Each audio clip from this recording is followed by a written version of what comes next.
Vous l'avez sans doute constaté, aujourd'hui, bon nombre de véhicules sont équipés d'une aide au stationnement. Mais comment s'en servir? Quels sont les pièges à éviter? Et que dit la loi?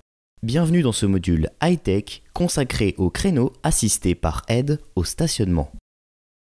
Sur certains véhicules, lorsque vous passez la marche arrière, les rétroviseurs extérieurs s'abaissent, l'essuie-glace arrière est déclenché s'il pleut, et un signal sonore détecte la présence d'obstacles à l'avant et à l'arrière du véhicule.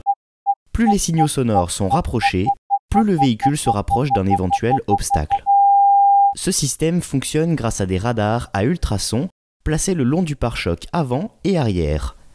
Ils sont généralement au nombre de 4 ou de 6. Ce système est fiable mais pas infaillible. Prenons l'exemple d'un poteau situé derrière vous lors d'un créneau. Vous reculez en toute confiance car l'avertisseur de recul n'indique aucun obstacle.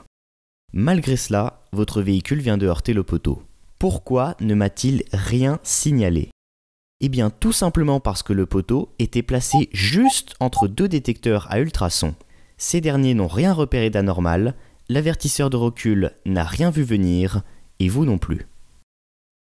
C'est pourquoi cet avertisseur reste une aide au stationnement mais ne vous garantit en aucun cas de pouvoir effectuer votre manœuvre en toute sécurité. La loi est claire là-dessus. Le conducteur a l'obligation de céder le passage aux autres usagers lorsqu'il effectue une manœuvre. Cela signifie qu'en cas d'accident, celui qui manœuvre est à 100% responsable des dégâts occasionnés.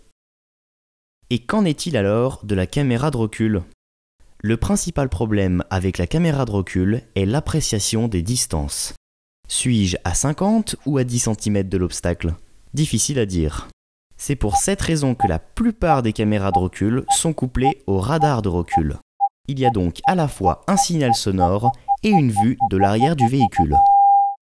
L'autre problème majeur de cette caméra est la focalisation de l'attention.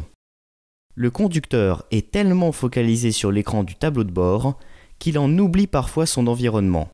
Par exemple, lors d'un créneau, le conducteur, focalisé sur sa manœuvre, risque de heurter le véhicule de devant. Sachez au passage qu'il est inutile de poursuivre juridiquement les concepteurs de ces systèmes car ils déclinent toute responsabilité en cas d'accident. Vous l'aurez compris, ces systèmes d'aide à la conduite ne feront pas le travail à votre place, ils peuvent pourtant vous éviter quelques désagréments en simplifiant encore davantage la réalisation du tant redouté créneau.